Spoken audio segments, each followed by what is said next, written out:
A continuación, Noticiero Telesucesos. Clasificación A. Apto para todo público.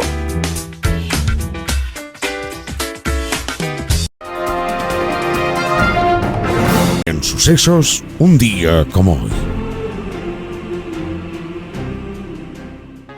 Nosotros, los seres humanos, primates de huesos pesados, de cuerpos lentos, siempre envidiamos a las aves la ingravidez de sus vuelos felices. Seguro que desde remotos tiempos los seres humanos soñamos con lograr lo único que parecía imposible: vencer las distancias, olvidarnos de la tierra dominante. Desde la época de Cristo aparecen las primeras historias de un hombre que, volando con alas de madera, llegó a la luna.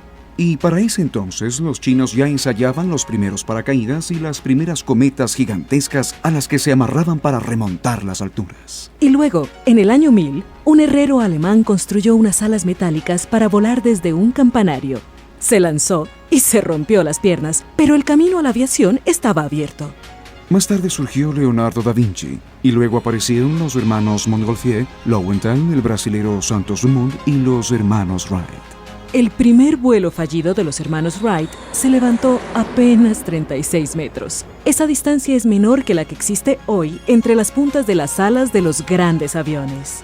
Volar era un sueño hecho realidad. Y un día como hoy, ante la Oficina de Patentes de los Estados Unidos, los hermanos Wright registraron el primer aeroplano. Era un día como hoy, 23 de marzo de 1903.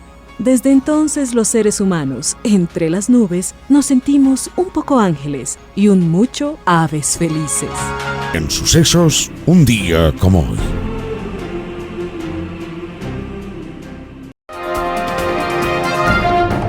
¿Qué tal, amigos? Bienvenidos a la presente edición de este lunes 23 de marzo del 2026 del noticiero Telesucesos, el cual ustedes lo ven y lo escuchan desde cualquier parte del mundo a través de la señal 100% digital de www.telesucesos.net.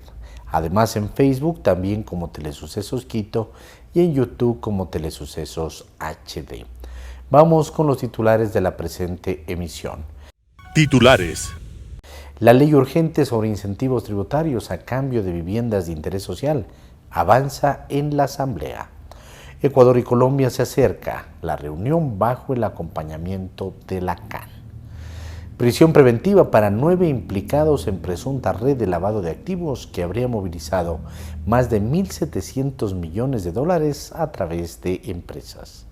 5.800 millones de dólares es la meta de créditos que ofertará el BIES en 3 sectores durante el 2026. Consejo de la Judicatura aceptan acción de habeas data presentada por Alexandra Villasís. AMT toma una decisión para descongestionar la matriculación de vehículos nuevos en Quito. El editorial será de Martín Payares. A Herrerías se le apareció la Virgencita. Tendremos entrevistas con Alberto Acosta Borneo, analista económico, da sus criterios sobre el acuerdo comercial entre Ecuador y Estados Unidos. Jorge Luis Hidalgo, por su parte, como analista energético, habla del sector privado debe encender sus generadores eléctricos. Vamos con el desarrollo de la información. Un noticiero pensado para usted porque se lo merece. Nos acercamos a la realidad desde diferentes perspectivas. Noticiero Telesucesos. Primera parte del noticiero Telesucesos con las noticias más importantes del día.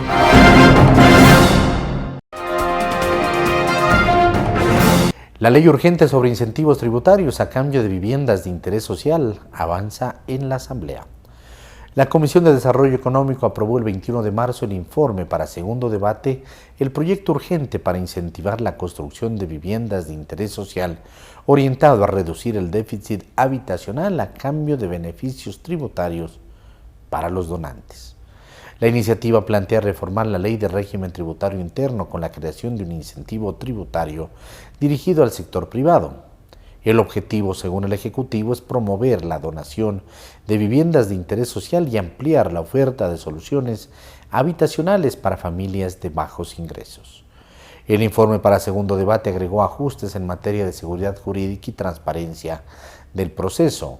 Entre los principales cambios constan la obligatoriedad del acta de entrega-recepción definitiva para perfeccionar la donación, la transferencia obligatoria de las viviendas a los beneficiarios, conforme a la normativa vigente, y un plazo máximo de 90 días para la entrega de las viviendas desde la formalización de la donación. Según la Comisión, se establece que el incumplimiento de estándares técnicos permitirá al Estado exigir la restitución del beneficio tributario y que el valor del incentivo se calculará con base en parámetros técnicos referenciales. Y afirma que las donaciones se priorizarán en los territorios con mayores niveles de déficit habitacional y pobreza. Entre los legisladores hubo observaciones respecto al impacto fiscal y a la necesidad de mayor claridad en los mecanismos de valoración e implementación, aspectos que serían considerados en el segundo debate en el Pleno. Ecuador y Colombia se acerca la reunión bajo el acompañamiento de la CAN. La Secretaría General de la Comunidad Andina, CAN, anticipó que esta semana está previsto el encuentro de delegaciones de Ecuador y Colombia en Perú. Ecuador y Colombia mantienen una tensa relación desde que entraron en vigencia los aranceles a productos de importación, respectivamente, hasta el 50%. Además, otro episodio de diferencia se generó a raíz de la acusación de bombardeo que hizo el presidente de Colombia, Gustavo Petro, a Ecuador. Tras una verificación técnica, Colombia dio por superado el evento. La reunión de esta semana no será entre las máximas autoridades de las cancillerías, como ocurrió el 6 de febrero del 2026 en Quito. El propósito será propiciar consensos que ayuden a alcanzar un entendimiento mutuo y satisfactorio que permita superar las divergencias existentes entre ambos países. La reunión contará con la facilitación de la Secretaría General de la Comunidad Andina. Prisión preventiva para 9 implicados en presunta red de lavado de activos que habría movilizado más de 1.700 millones de dólares a través de empresas. Un juez de la Unidad Judicial de Garantías Penales dispuso prisión preventiva para 9 personas procesadas por el presunto delito de lavado de activos en el marco de una investigación que vincula a una estructura con operaciones económicas millonarias en el país. La decisión se adoptó la tarde del domingo 22 de marzo del 2026, luego de analizar los elementos presentados durante la audiencia de formulación de cargos.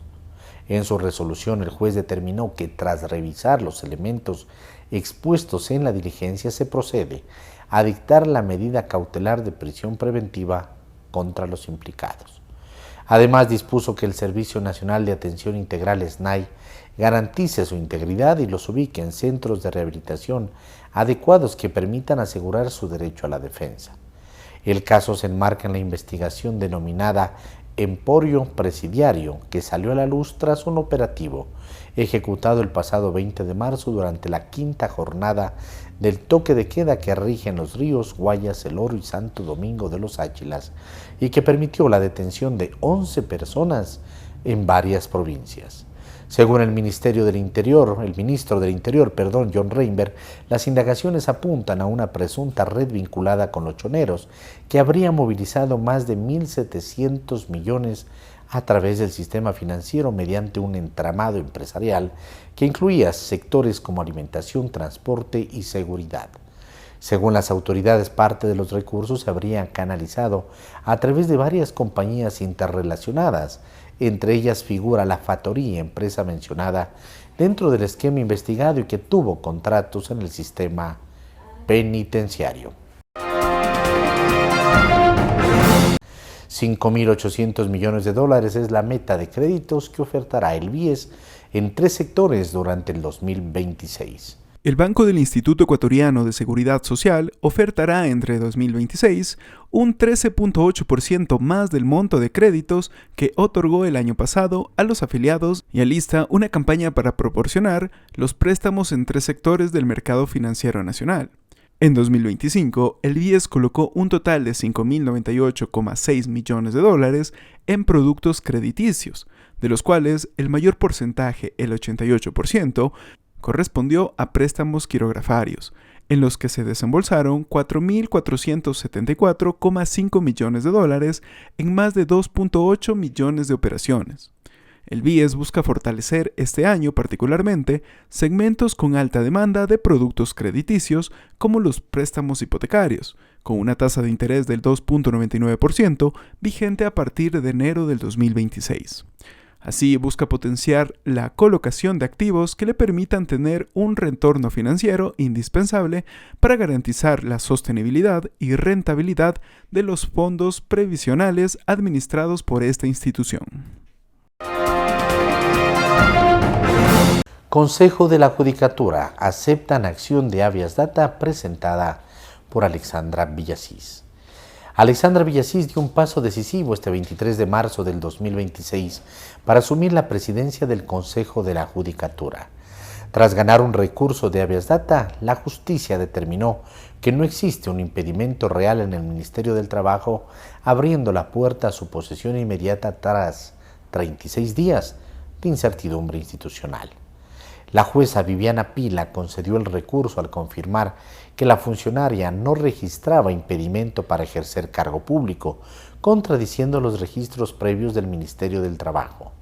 Durante la audiencia virtual, la defensa técnica de Villasís sostuvo que el caso trascendía lo administrativo, afectando derechos constitucionales fundamentales. Por su parte, el Ministerio del Trabajo argumentó que no posee la facultad de modificar registros de forma unilateral, calificando la vía constitucional como inadecuada para este conflicto. Sin embargo, el fallo judicial ordena la corrección de la información para restablecer los derechos del accionante. A través de su cuenta en la red social X, Villasís fue enfática: nunca hubo un impedimento real. Hoy la justicia lo confirmó. Según la funcionaria, el efecto de esta sentencia es retomar la situación jurídica del 9 de febrero, fecha en la que debía asumir el cargo tras la salida de Mario Godoy. Villasís ha permanecido fuera de la presidencia por más de un mes, tiempo en el que la Judicatura ha operado bajo una subrogación que tras ese fallo llegaría a su fin. AMT toma una decisión para descongestionar la matriculación de vehículos nuevos en Quito. La Agencia Metropolitana de Tránsito, AMT de Quito, anunció que suspenderá temporalmente la recepción de nuevos trámites de matriculación vehicular de vehículos nuevos, con el objetivo de agilizar la atención de procesos acumulados tras la interrupción del sistema a inicios del año. Según la entidad, el cierre temporal de la Agencia Nacional de Tránsito y del sistema AXIS entre el 30 de enero y el 8 de febrero del 2026 generó demoras en la matriculación de vehículos nuevos. Desde la reactivación del servicio el 9 de febrero, la AMT puso en marcha los protocolos necesarios para retomar la atención. Hasta el 20 de marzo se han procesado 2.567 trámites, mientras que 3.750 aún permanecen pendientes.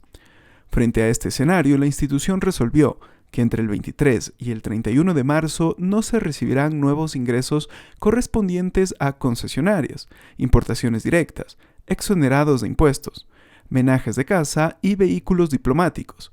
La atención se reanudará el 1 de abril. La AMT solicitó comprensión a la ciudadanía por los retrasos, que atribuyen a una situación ajena a su gestión, y recomendó informarse por los canales institucionales para evitar ser engañados por tramitadores que oferten este servicio.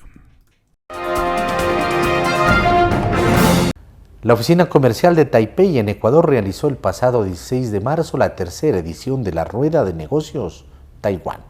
En la misma se dio la participación de 22 empresas taiwanesas de sectores como autopartes, bicicletas, electrónica, alimentos, maquinaria, ferretería y belleza. Veamos el siguiente reportaje preparado por nuestra compañera Shirley Saltos.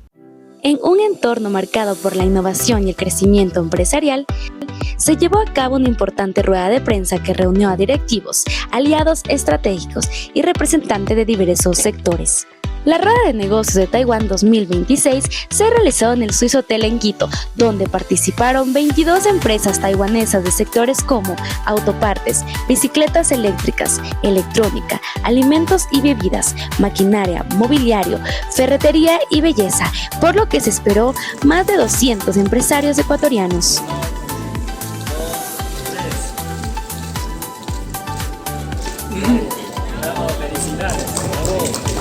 Este encuentro ofreció espacios de networking y reuniones comerciales agendadas con fabricantes taiwaneses. El objetivo fue generar oportunidades de negocio directas y establecer alianzas estratégicas, fortaleciendo los vínculos comerciales entre Taiwán y Ecuador, como lo afirma Augusto Liao, embajador de Taiwán. Y hoy es la tercera edición de Rueda de Negocio de Taiwán y pasados 2 años logramos mucho éxito, que logramos más que 300 rondas de negocio para una combinación, una alianza para todos los amigos de ecuatorianos y taiwaneses. Y hoy también invitamos muchos sectores diferentes de medicina, de construcción, de autopartes, de automóviles, buses y por supuesto muchos elementos electrónicos.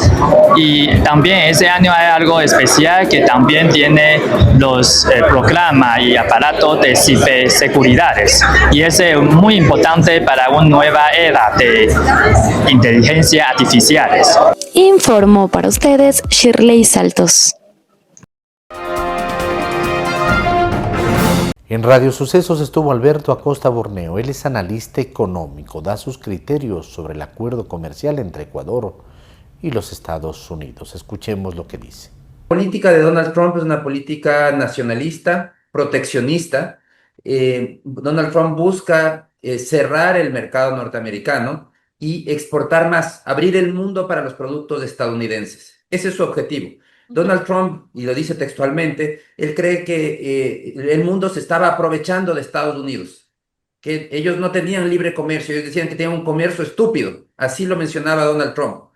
Entonces, él como quiere corregir este problema es cerrando el mercado norteamericano. ¿Eso cómo lo hace? Subiendo aranceles y abriendo todo el mercado mundial. Entonces, la estrategia de Donald Trump, una estrategia muy agresiva, en donde es, para entenderlo con una analogía, es como un almacén que sube todos los precios y después anuncia descuentos. Eso es pero todo es más caro. Esa es la política de Donald Trump. Entonces, ¿qué es lo que hizo Donald Trump? Paso 1, elevó, creó una sobretasa, es decir, por encima de los aranceles que ya existían y que todo el mundo paga, creó una sobretasa del 10% y el 15%. Después empieza a negociar acuerdos recíprocos en donde lo que dice es: yo te elimino la sobretasa, pero no para todos los productos, solo para una parte de los productos, pero a cambio tú me abres todo tu mercado. Entonces, cuando en el caso ya del Ecuador firmando este acuerdo, lo que vamos a lograr es eliminar la sobretasa al 53% de las exportaciones ecuatorianas, pero el 47% seguirá con una sobretasa que no existía hasta abril de 2025. En otras palabras, firmando el acuerdo, estamos peor que hasta abril de 2025, porque esto no es un acuerdo, no es un TLC, no es un TLC, que es lo normal en un TLC, es que los dos países abren sus mercados. El uno abre, el otro abre, hay una correspondencia. En este caso es distinto. En este caso, Estados Unidos cierra su mercado con el acuerdo, 47% de las exportaciones ecuatorianas van a pagar de manera permanente una sobretasa que no existía hasta abril de 2025, y el Ecuador, en cambio, abre su mercado. Entonces, Estados Unidos cierra y Ecuador abre. Sí, esta es la realidad del acuerdo y de la política norteamericana tan agresiva. Ahora, ¿qué tan positivo es que se haya firmado? ¿Es peor que se haya firmado o es mejor que se haya firmado y que al menos se pueda negociar en agosto, como apunta el presidente Alberto? Mira, las dos alternativas son malas. Que es lo lamentable de esta estrategia. Confirmando estamos peor que hasta abril de 2025, porque el 47% de los productos pagan una sobretasa y tenemos que abrir agresivamente el mercado. Sin firmar, también estamos peor que hasta abril de 2025, porque el 100% de los productos van a pagar una sobretasa, aunque no tendremos que abrir nuestro mercado. Entonces, pero si es que no firmamos, tenemos que enfrentarnos a la furia de Donald Trump, que probablemente quiera tomar todo tipo de represalias contra el Ecuador. Entonces, lo que hay que estar muy claros con este acuerdo es que esto de aquí no es un acuerdo de libre comercio, no es un TLC. Lo que siempre debimos de haber tenido con Estados Unidos es un TLC, y perdimos la oportunidad en su momento cuando pudimos firmarlo. Este acuerdo es un acuerdo de cierre del mercado norteamericano, en donde el Ecuador no tiene alternativas. De aquí muchos quieren homologar este cuestionamiento, decir, es que el gobierno está haciendo mal las cosas. No, el gobierno ecuatoriano no tiene ni voz ni voto. El país es un país pequeño, en donde que se está enfrentando a una potencia hegemónica que quiere usar todo su poder en su beneficio, sin importarle que haya un beneficio recíproco, porque los acuerdos recíprocos de comercio solo tienen de recíproco su nombre. Porque para poder entender esos acuerdos es parecido a esa frase que muchos de ustedes recordarán de la repartición del Chavo del Ocho, cuando decía una para ti, una para mí, una para ti y todas las demás para mí. Eso es el acuerdo recíproco, es el uso de la fuerza de Donald Trump, de una potencia que está dispuesta a utilizar su poder en su beneficio. Y cualquiera de las alternativas que el país escoja, firmar o no firmar, termina perdiendo, termina peor que lo que estuvo antes de la guerra comercial de Donald Trump. Qué complejo, ¿no? Porque igualmente el país termina perdiendo. Ahora, Alberto, usted ha señalado que este formato de acuerdo recíproco, entre comillas, es atípico y podría condicionar la política interna ecuatoriana a las exigencias de Washington, pero sin obtener nada a cambio y bueno, sobre todo sin obtener la eliminación total de las barreras de los productos sensibles. ¿Qué hacer entonces? Por ejemplo, en agosto mencionaba el presidente Noboa que se podría renegociar. ¿Cómo renegociar? ¿Qué aspectos usted lo ve los más críticos de este acuerdo? Bueno, yo creo que lo primero que hay que hacer es reconocer que no es un TLC, no es algo de aplaudir. Aplaudamos, por ejemplo, el acuerdo con Corea del Sur. Eso hay que aplaudir. La Corte Constitucional la semana pasada dijo que era constitucional, ahora tiene que aprobarse en la Asamblea. Ese es un acuerdo que debe ser aplaudido porque es un acuerdo en donde ambos países abrieron sus mercados, ambos países se benefician. Eso es libre comercio, eso es positivo. En este caso, lo que estamos es frente a un acuerdo muy asimétrico en donde un país quiere utilizar su fuerza en contra para obtener beneficios y el otro país simplemente tiene que ceder, que es el caso ecuatoriano. Y el problema del acuerdo es que también se va más allá de todas las áreas tradicionales de un acuerdo de libre comercio. No es solo libre comercio, es realmente un acuerdo de alineación política, geopolítica. Lo obliga a Ecuador a seguir las estrategias y las políticas norteamericanas en muchas áreas. Por eso es que es tan peligroso. Yo creo que esa obligación de alineación política, por ejemplo, que tengamos que tomar por motivos de seguridad medidas de espejo a las que tome Estados Unidos. Cuando digan aquí hay un tema por seguridad, aplique tales restricciones a tal o cual producto o a tal o cual país. Cuando le dice que tiene que solicitar visas a los ciudadanos de países que Estados Unidos considera peligrosos. Eso es alineación política.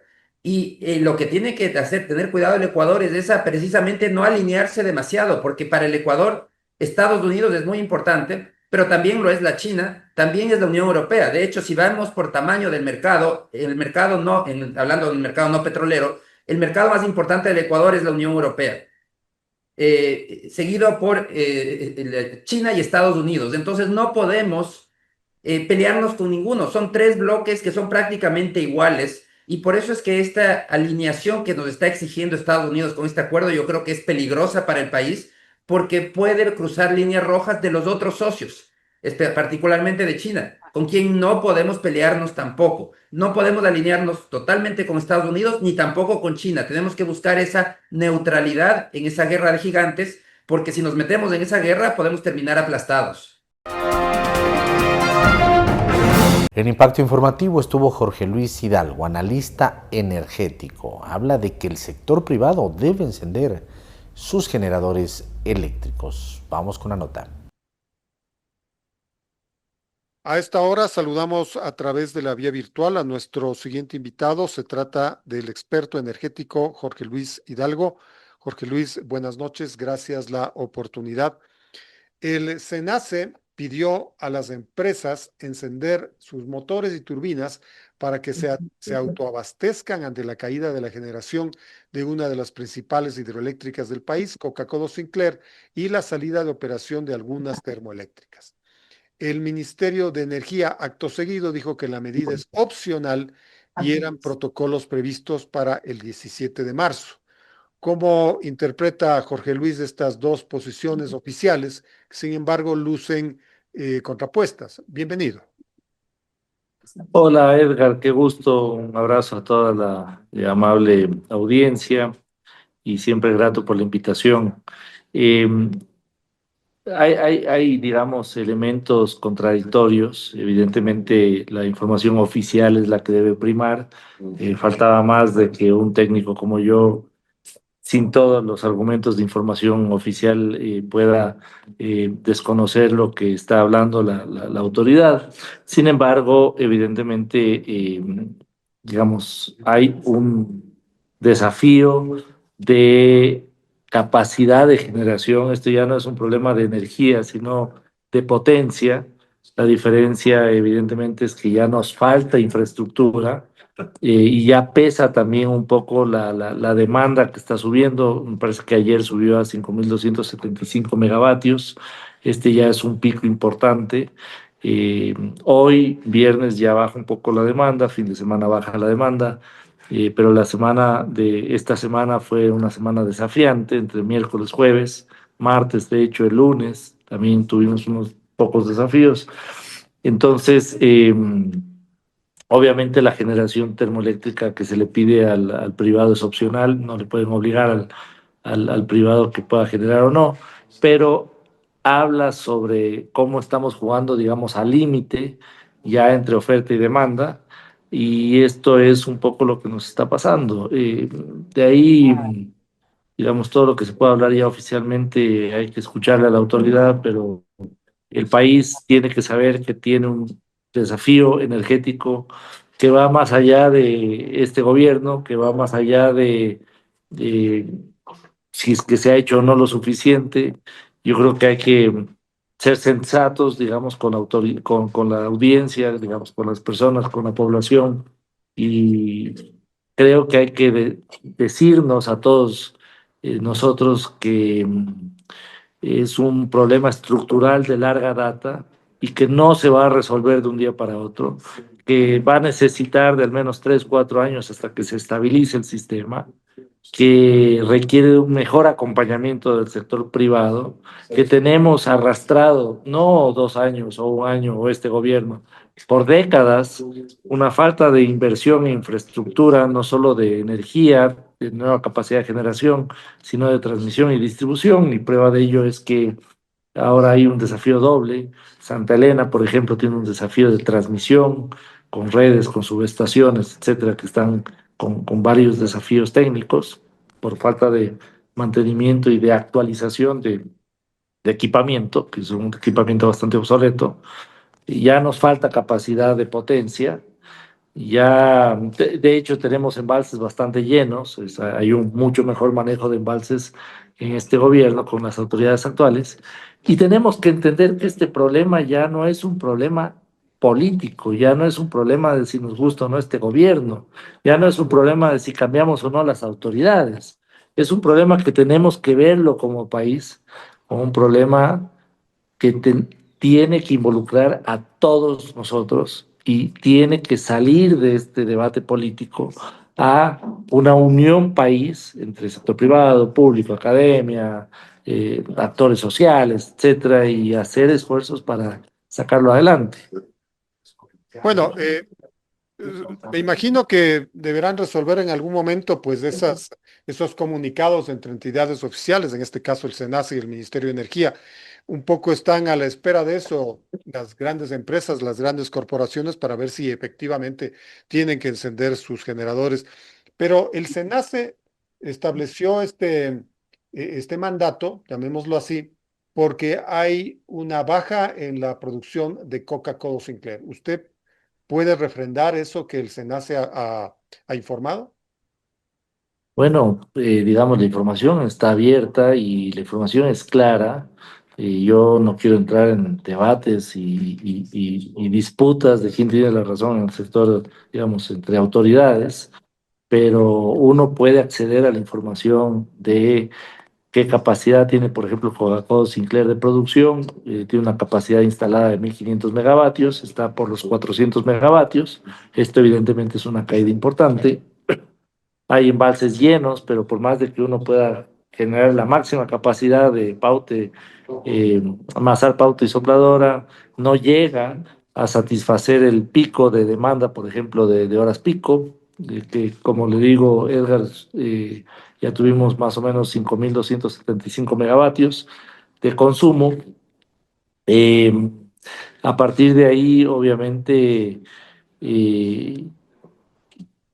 hay que repensar, digamos, cuál es nuestra posición energética que tenemos hoy en el país, y cada vez vamos a estar más expuestos a lluvias, más expuestos a barcazas, más expuestos a generación con diésel importado, y yo creo que esto nos tiene que hacer pensar en una reflexión mucho más profunda, no solo en el tema de electricidad, sino de energía, incluyendo combustibles, y de estrategia de seguridad energética nacional. Tenemos que ver lo que está pasando en el mundo, además. Tenemos una guerra en Irán, que muchos dirán, bueno, está muy lejos, no tengo idea por qué tengo que preocuparme, pero esto impacta en el aumento de precios de combustibles, y en el sector eléctrico impacta en que no solo aumenta, por ejemplo, el precio del diésel para generar electricidad, sino que además en algún momento podemos tener incluso algún nivel de escasez.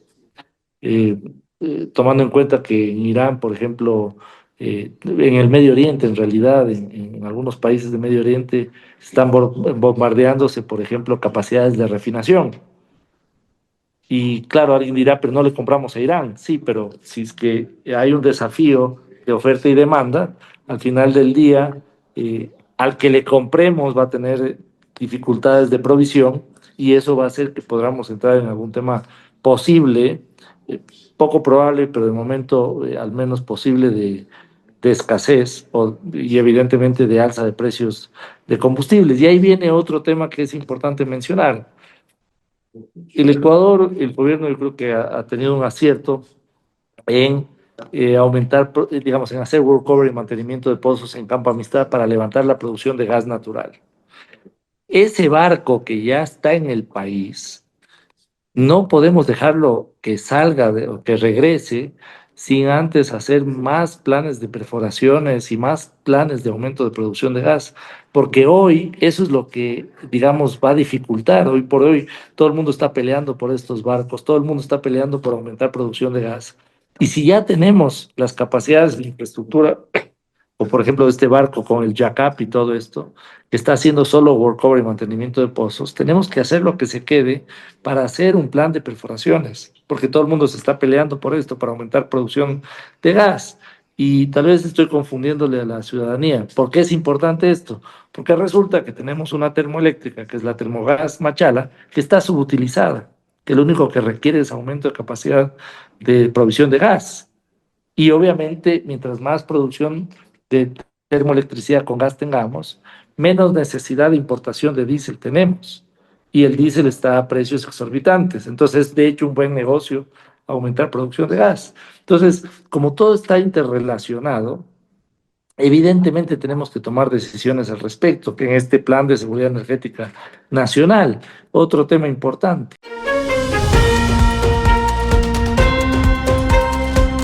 A Herrería se le apareció la Virgencita, artículo de Martín Pallares publicado en diario El Expreso. Al secretario jurídico de la presidencia, Enrique Herrería, se le ha presentado una oportunidad de oro para demostrar que la Corte Constitucional es un órgano perverso que quiere chantajear al Ejecutivo. Herrería dijo en una entrevista con Carlos Vera que una funcionaria de ese organismo lo contactó a nombre de los jueces para transmitirle un mensaje. Si no cesaba sus críticas hacia la Corte, habría consecuencias en el dictamen del acuerdo bilateral del Ecuador con el Reino de los Emiratos Árabes Unidos, que el presidente Daniel Noboa firmó con ese país. La declaración de Herrería fue ampliamente difundida por todo el sistema de cuentas de redes sociales auspiciadas por el gobierno, que dicen ser medios de comunicación, así como por medios alineados con el régimen. No era para menos. La afirmación del funcionario es lo suficientemente grave como para provocar un escándalo. Lo dicho por Herrería coincidió con el inicio de una nueva ola de ataques del gobierno y sus cheerleaders en contra de la Corte Constitucional, como la que se desató en agosto del 2025, cuando el presidente Daniel Noboa llamó a la gente a marchar en las ciudades para condenar a los jueces por no haber aprobado una serie de leyes urgentes. Pues bien, la oportunidad de Herrería para poner al descubierto la supuesta presión de la Corte Constitucional ha llegado, y resulta que se le brinda precisamente el organismo que, según él, lo estaba chantajeando. En una carta dirigida al presidente Noboa, Tania Fernanda Collago y Alex Gustavo Flores, miembros de un colectivo que se llama Va por ti Ecuador, le piden que solicite a Herrería que demuestre que alguien de la Corte lo llamó. Lo que los funcionarios piden es muy sencillo y sin duda debería ser fácil de cumplir. Que demuestre que en efecto hubo la supuesta llamada, mostrando los registros de llamadas entrantes o salientes desde y hacia la Corte Constitucional entre el 1 de enero del 2026 y la actualidad. También solicitan la identificación del número telefónico desde el cual se habría realizado la comunicación, los registros de agenda, bitácoras o reportes internos referentes a los contactos con la Corte Constitucional y cualquier otro elemento que permita corroborar la existencia del contacto referido. Como se dice en Quito, tillos, es decir, facilísimo. Artículo de Martín Payares, publicado en diario El Expreso.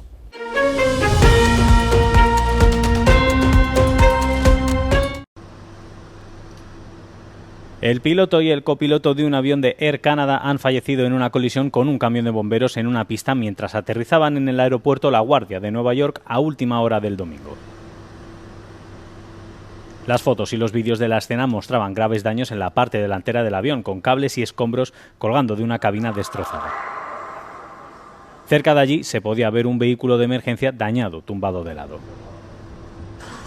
41 pasajeros y los miembros de la tripulación fueron trasladados a hospitales cercanos, algunos con heridas graves. La mayoría ya han recibido el alta, según informaron las autoridades.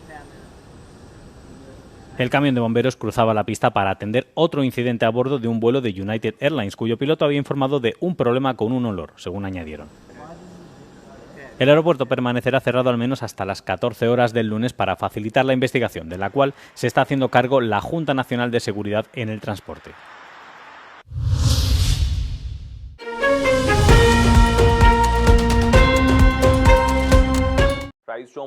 Irán ha amenazado a Estados Unidos y a sus aliados regionales con ataques de represalia contra su infraestructura energética, apuntando específicamente a instalaciones que suministran energía a bases militares estadounidenses. La advertencia llegó cuando el ultimátum del presidente Donald Trump sobre la apertura del estrecho de Hormuz estaba a punto de expirar el lunes. El presidente había advertido previamente que Estados Unidos atacaría centrales eléctricas iraníes si la vía marítima, donde el tráfico de petroleros ha caído de unos 100 tránsitos semanales a solo 7, permanecía cerrada a la navegación. Durante el fin de semana y hasta primeras horas del lunes, los países vecinos de Irán continuaron interceptando misiles balísticos entrantes. Aunque uno de los misiles impactó en una zona deshabitada cerca de Riyadh, en Arabia Saudí, Israel lanzó lo que describió como una oleada de ataques a gran escala contra Teherán. En Israel, durante una visita a comunidades del sur, el primer ministro calificó de milagro que no hubiera víctimas después de que un misil iraní alcanzara un centro secreto de investigación nuclear a última hora del sábado. La guerra, iniciada por Estados Unidos e Israel el pasado 28 de febrero, ha causado ya más de 2.000 muertos.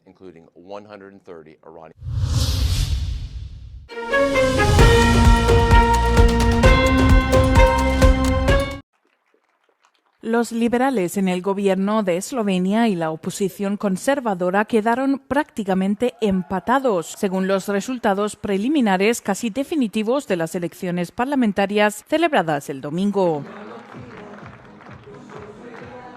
Con casi todos los votos escrutados, la Comisión Electoral Estatal anunció que el Movimiento Libertad, de centro-izquierda y liderado por el actual primer ministro Robert Golob, obtuvo el 28,5% de los votos, ligeramente por delante del Partido Democrático Esloveno, que logró el 28,1%. Los resultados apuntan a un periodo de incertidumbre política en este país de Europa Central, ya que ninguno de los principales partidos contará con mayoría en el Parlamento, compuesto por 90 escaños.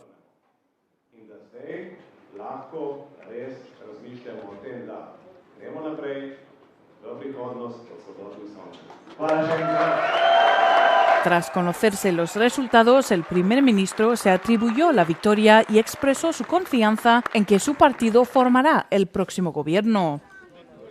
Sin embargo, el resultado del domingo refleja claramente profundas divisiones en el país.